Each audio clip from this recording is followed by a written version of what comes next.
auto, flood, and commercial. And I'll put my information at the bottom. Thank you.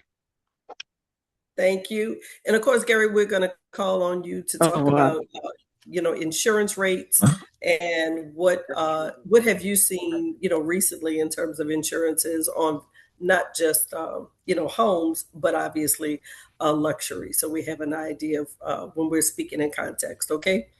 Absolutely. Yes, ma'am. All right. Thank you. All right. Who's next? I'm Giovanna Monet. I'm with Berkshire Hathaway. I'm a agent, investor, and a developer. All right, Miss Monet. Don't forget, put your information in the chat. And we look forward to your contributions to the conversation as well. Who's next? Hi, my name is Catherine Henley. I am a licensed insurance agent. I specialize in life and health. I'm also a consultant and I do invest in real estate. And I'm a Oh, caterer. Got to leave that part out. all right. Thank you, Ms. Henley. And I hope you guys take yourselves so we can at least put name and face with a business. Come on now, as business owners, we have to show up and be present. How would I know you were on the call if I don't see you in person? And that's a real thing because I was in the grocery, ran into someone that I was like, your name and face looks familiar. And they were like, I was on the Zoom. So we've got to be able to know one another. That's how we're able to use and utilize one another's services, who we know and recognize, right? All right, Mr. Gary, you took your face on and smiled and you turned it off, so that doesn't count. I want you to know I'm watching you. Okay, who else do we have here? Oh, come on. We have more business owners and realtors on this call. Come on. Don't be shy. This is business. Oh, Come on, Miss Aldrich. can you see me? Oh, there I go. Hey, How you doing? How are sorry, you? I look a mess right now. I just got That's to, not, I got to that's all come right. here. It is. You're present. That's all we worry about. Yes, ma'am. My name's Cartier Cooper Mano, but everybody calls me CC. I'm with Property Quest Realty. I'm in Shreveport, but they're in New Orleans. And I'm relatively, like his age. really, uh-oh, Oh, relatively, okay. about 3 years in real estate. So I also looking to become I have some investment property, so I'm looking to grow that and still trying to figure out what I'm doing. So thank you for having me. Oh, thank you for logging on. It's always great to have a resource, and now we know someone in Shreveport. Yeah. Uh, put your information in the chat so we can always follow up and connect. Yes, ma'am. Are you licensed in any other states or just Louisiana? Just Louisiana for right now. Okay. I'm still relatively new into the whole thing, so just I'm trying to take it step day by day, I guess. All right. Well, that's all right. You have some great realtors that are on that I know. So just being able to connect to one another, you never know when you get deals and are able to cross promote. Yep. Looking forward to it. Yep. I want to say this. Please put your information in the chat. And if you feel that you're going to miss anything, do not worry about it because I'm going to take everyone information and you will receive an email with everyone information in that email. So please put your information in the chat because that will be sent out to everyone on the call. Thank you. Thank you for that, Ms. Blanchard. Okay, who else? Come on, step forward. Good Hi, night. good afternoon. My name is Edward Rivers. My company is Gulf Coast Renewable Energy Solutions, where we focus on solar assets and renewable energy, based out of Houston, Texas, also. Okay. Well, we definitely need more information on your company and how that can be a benefit to us as realtors. Absolutely. Yeah. Put your information in the chat And of course, this conversation is recorded, so it will be uploaded to YouTube. So if anyone would like to forward it, forward it on. That's why I always think it's a really good opportunity to market yourselves on these. Anyone else willing to step forward, introduce themselves and their business? How y'all Hi. doing? My name is James Green. My company is ACE Inspections and Structural Services. I'm a licensed home inspector in the state of Louisiana. Your That's not architect and what else? Mr. Green Electrician, is also AC a guy. contractor. Yes. Yeah, Mr. Green is a contractor who builds luxury homes as well as an engineer. So we And definitely an do not investor. want to exclude Everything. do not want to exclude those businesses, sir. That's why you're on. You're going to get called to come to the front. yes, ma'am. Well, I appreciate the And opportunity to be a part of this group. Look forward to networking with all you guys. I will definitely put my information in the chat. But again, thank you all for the opportunity.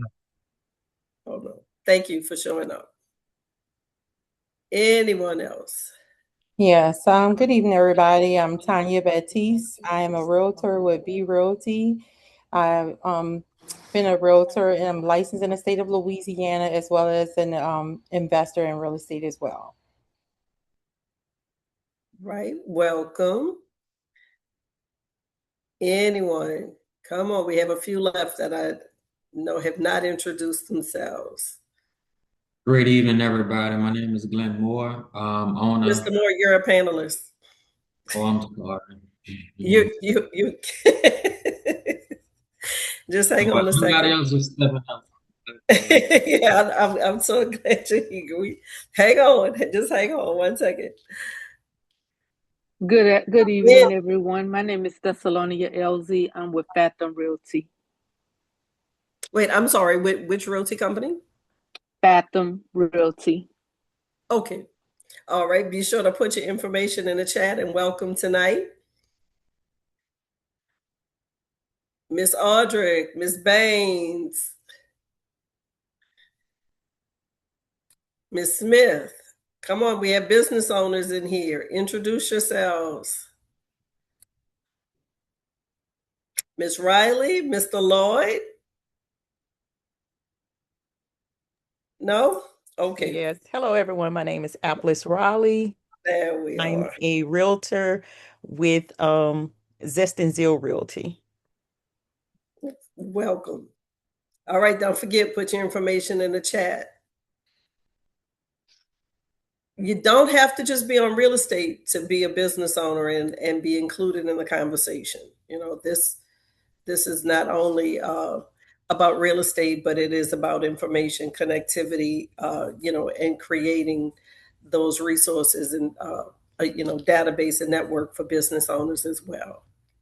So for those of you who don't know, I'm the former CEO of the New Orleans Regional Black Chamber of Commerce, and I have been intentional about keeping conversation going forward that is not just supportive of Black business, but also inclusive. So creating dialogue and curating conversations that mean a difference and connecting business owners throughout Louisiana is soon to be in other states is my one of my direct intentions. So I think a lot of times we feel intimidated by particular industries and not necessarily wanting to approach anyone. So I think webinars and seminars give a more relaxed state.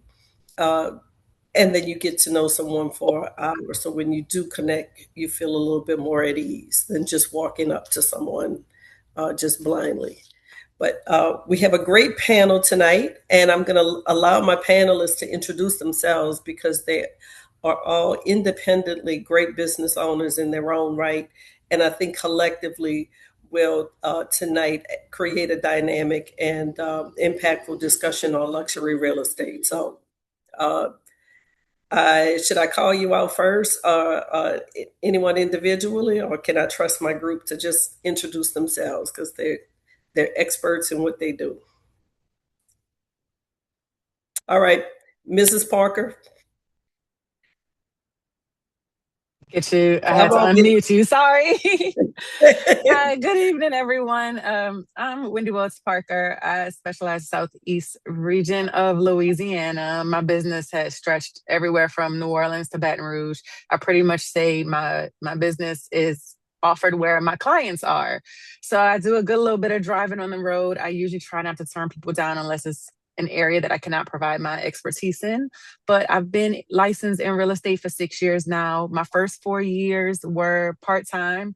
Real estate was just that side hustle, extra stream of income. I worked another full-time job, but I did in the past 2 years make the decision to go full-time, something I never thought I would be able to do, but I did it. And I think I continue to want to pull my hair out every other day and question, am I going to get another job? But I hang in there, and it definitely has tested my faith.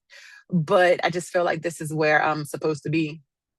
Yes, Wendy's hair is So long, so you can see it isn't falling out. Wendy is phenomenal in marketing. So, what I would also like everyone to do is follow one another on social media. It does. Has anyone heard of or seen Wendy? She is always marketing herself on social media. You can catch her uh, at any time. And Wendy, say be sure to mention your YouTube and your Instagram. As I don't think so you're as active on Facebook. I'm not as active on Facebook. And, that's one of the things I struggle with. I don't know why, because according to the demographics, like Facebook is where my audience is supposed to be, like according to my age bracket and just who my people are.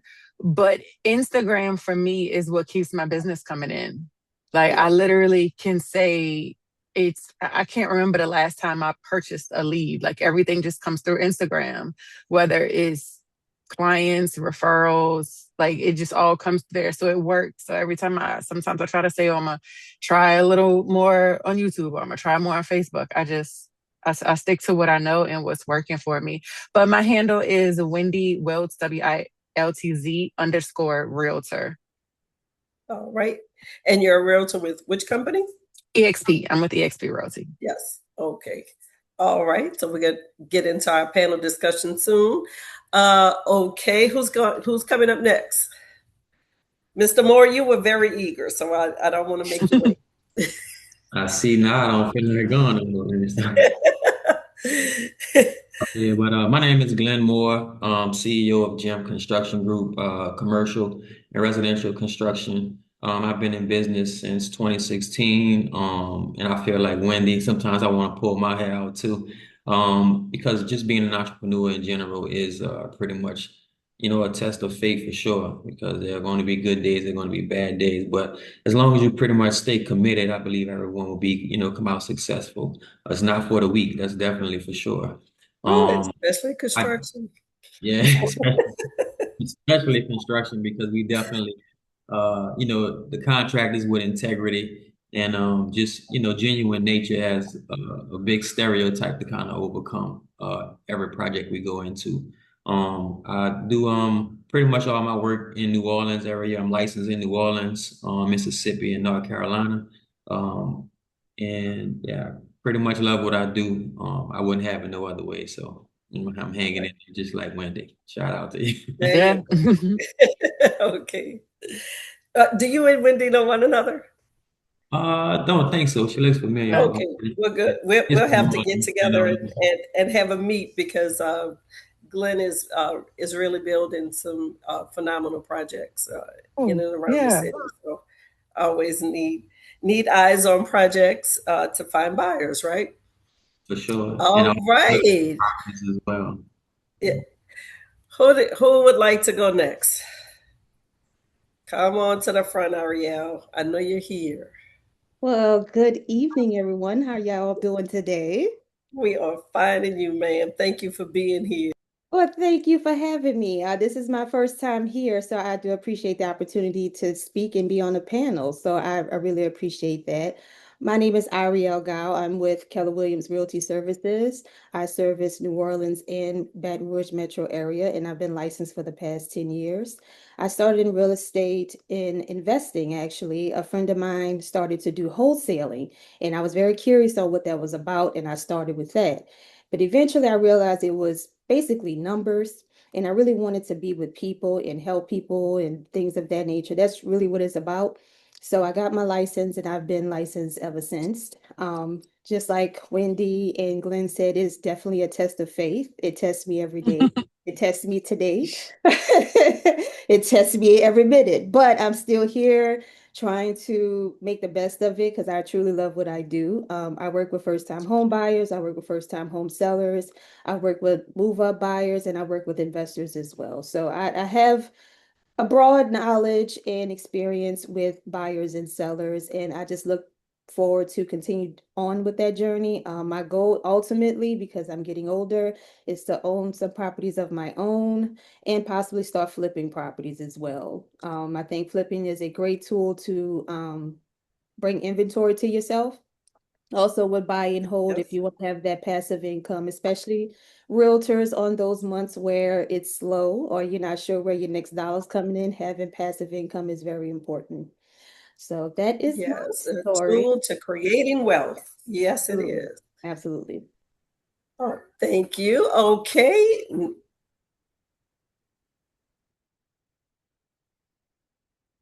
Come on, Mr. Matthew. Hello, everybody. My name is Matthew Akers. I am an interior designer. My business is interior style and design. I would like to say Ariel is probably my partner in crime. I recognize a good bit of people on here. I'm sure you guys may recognize me as well. Most of the realtors on here I've met at open houses because that's how I kind of got my name out there for staging. I go around on the weekends, I connect with you all, and I'm glad to be here. So I'm really interested to see what we're going to discuss tonight. All right. So I think we all know what we're going to discuss. It's going to be luxury real estate, and we're going to hear different perspectives because one thing that we know about real estate is that we're never really connected throughout the process, right? uh, Realtors work their area, lenders work their area, and I think having a collective understanding of what makes a luxury property, but what does that process look like, and different experiences that each one has encountered, whether it's good or bad, I think helps to make a better prepared and informed, business owner. So as realtors, we often aspire to move into luxury, and rarely do many do it successfully, right? Because we know, luxury in New Orleans, luxury around the state can be, look different, different buyers, different skin tones, just different ethnicities that we may often miss.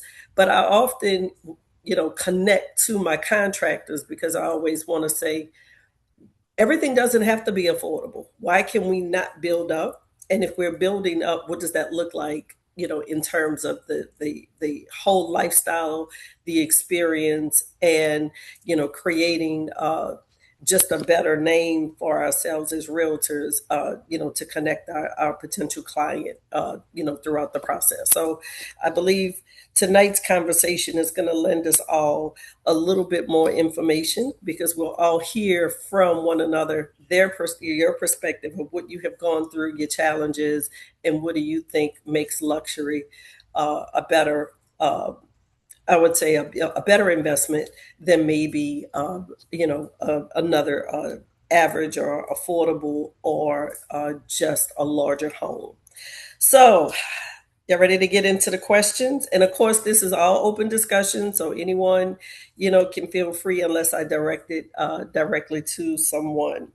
So this is not, don't feel there's a right or wrong. It's all perspective. And I think everyone is going to, enjoy the questions. So let's start with our realtors, right? You walk into a home, right? Luxury buyer, you're representing a buyer. What do you think are the first three things a buyer says, or what have you heard them say when they walk into a luxury home that immediately makes them want to make an offer?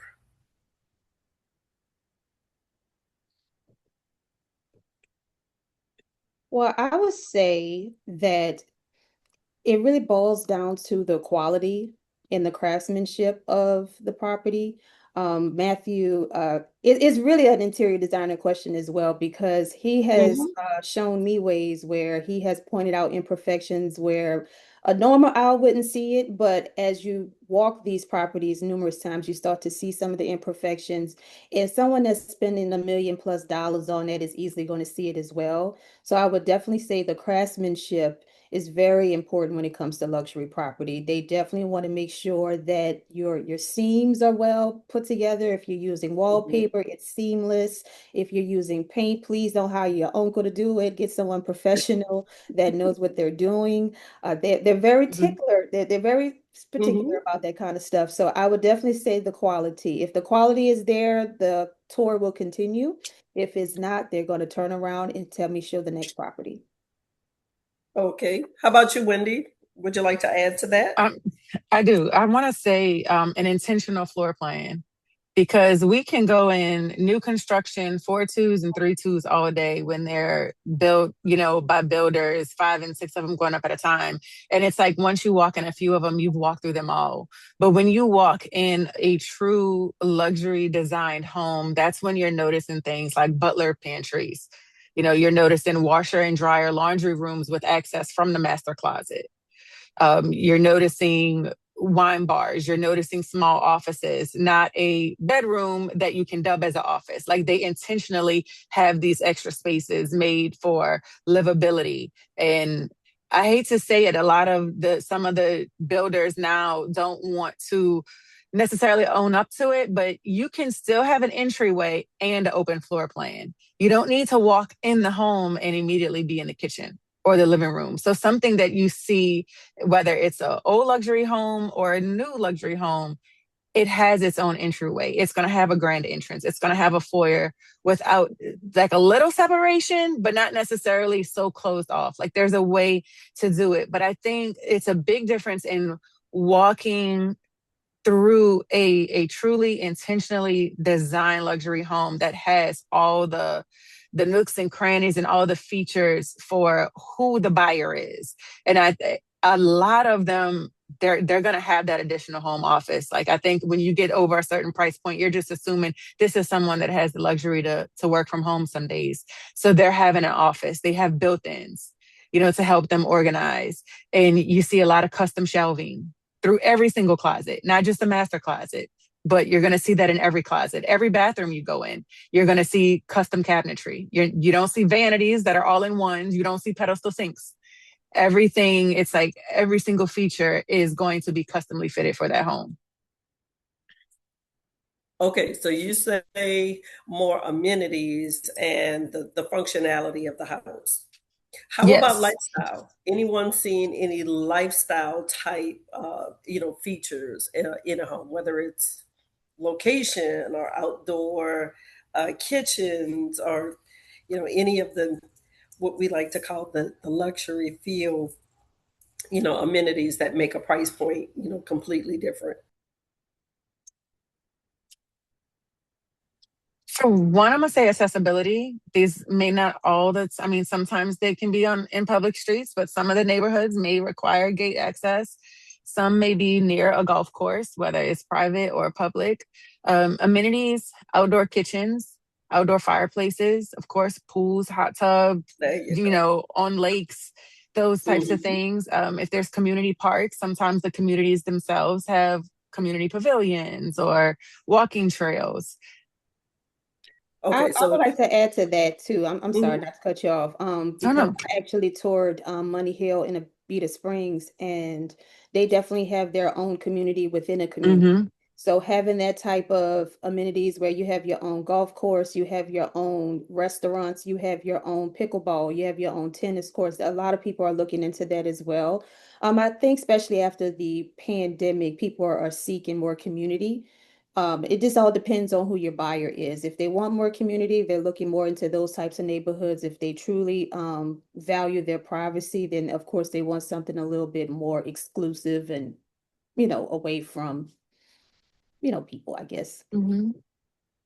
Okay, so great. So those are the three. So we have quality and craftsmanship, we have functionality and amenities, and obviously we have lifestyle.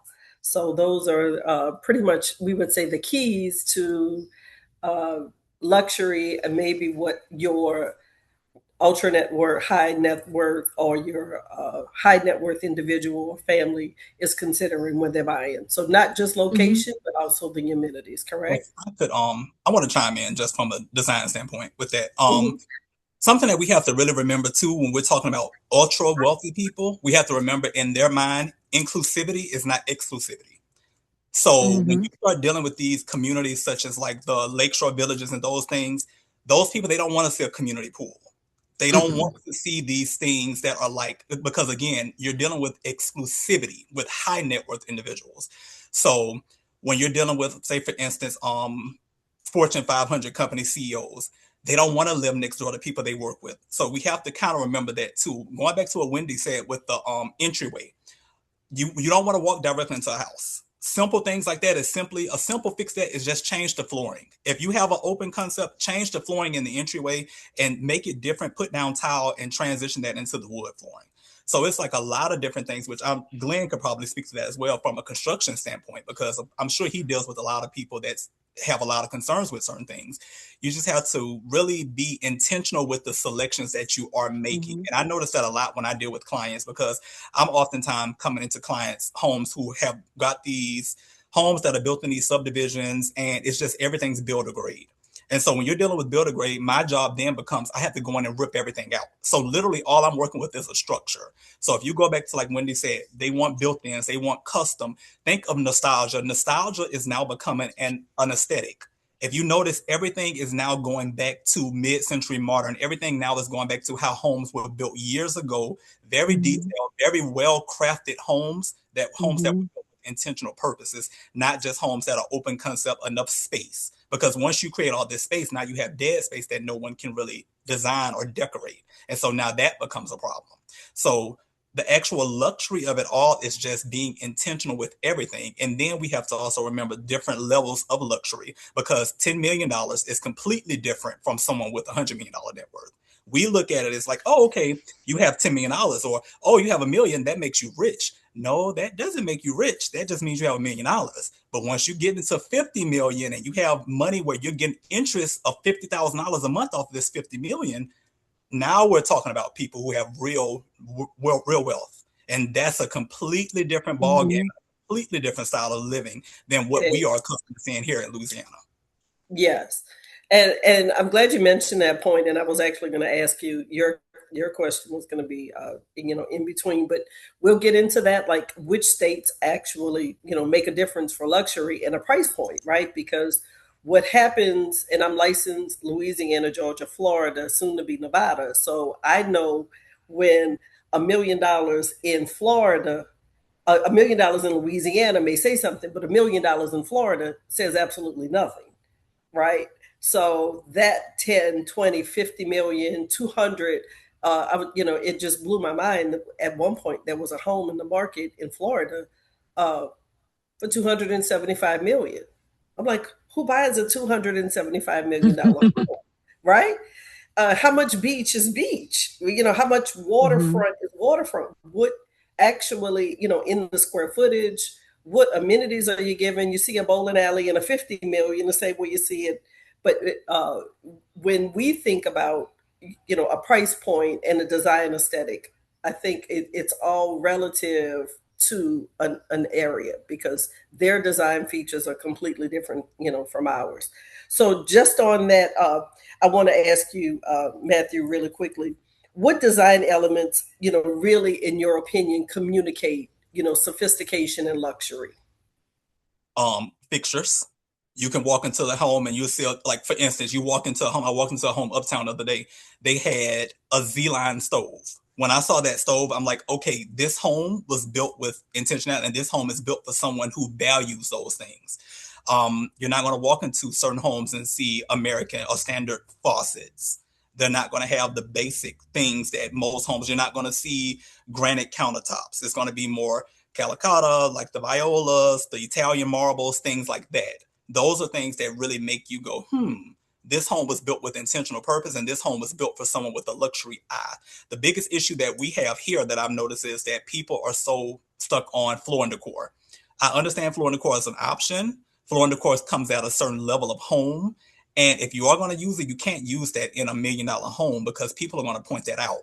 And there's no reason that I'm going to go in Old Metairie and see the same items that I would go and see in those new constructions in Arabian Holy Shelter. shit. Yo, someone start talking. Someone start talking.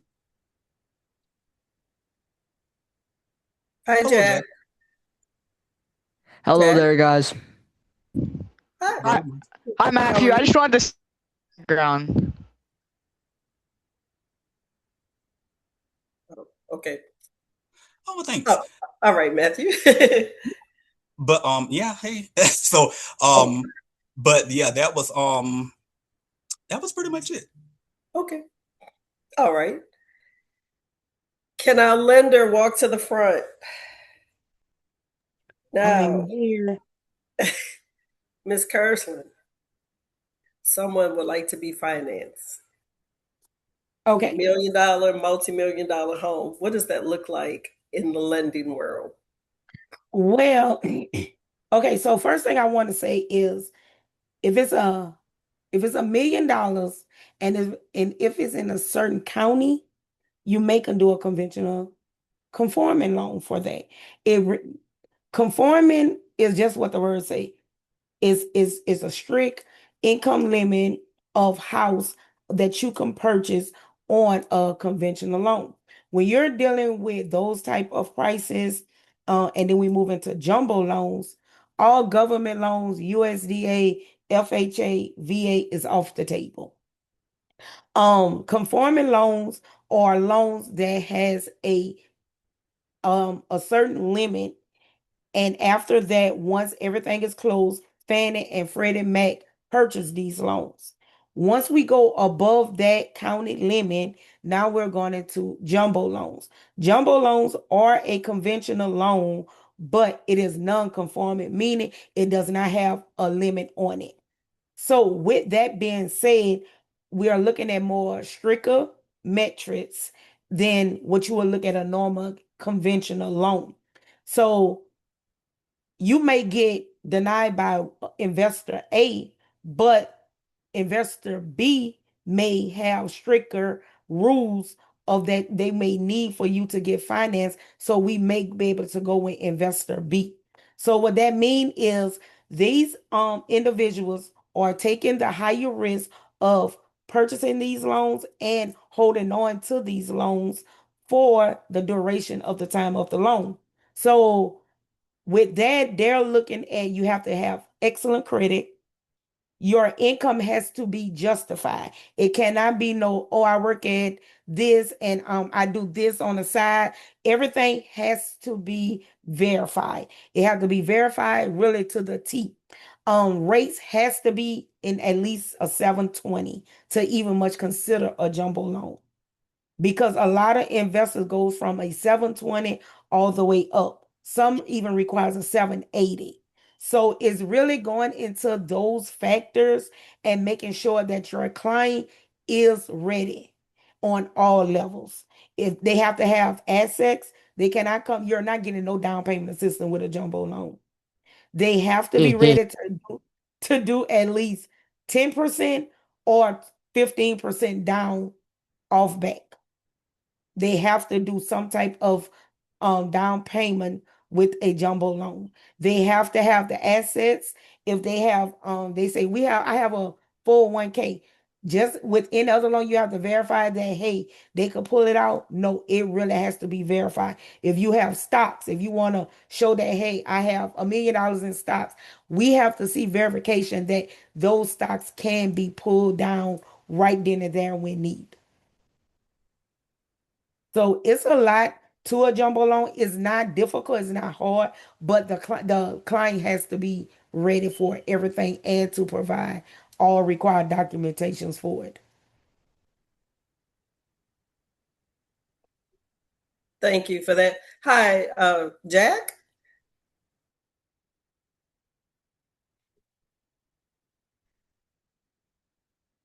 All right. So, contractors, tonight's question for you.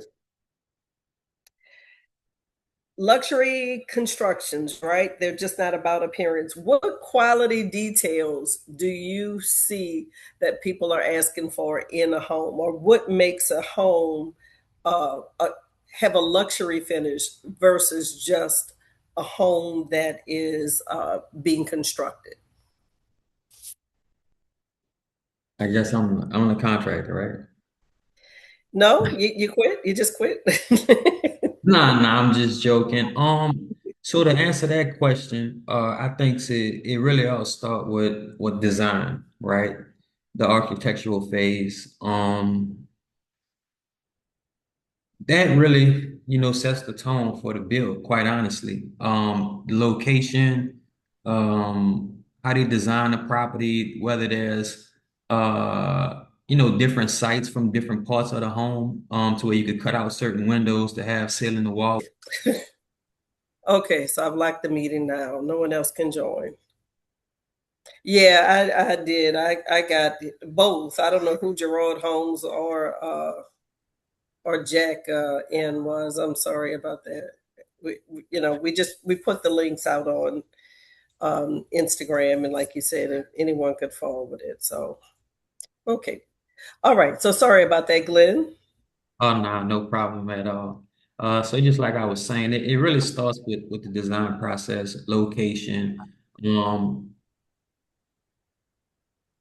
pretty much just catching every, I guess, view of where this house is located. If you're anything like me, even when I get designs from architects, I normally frame the house, and if certain things don't kind of flow, I pretty much change it on site. Or if let's just say, for instance, I build the second or third level of a home, and I get up there and I'm like, well, why do they have these tiny windows right here when they got such a good view of like the city or things like that? I'll make those recommendations to my clients.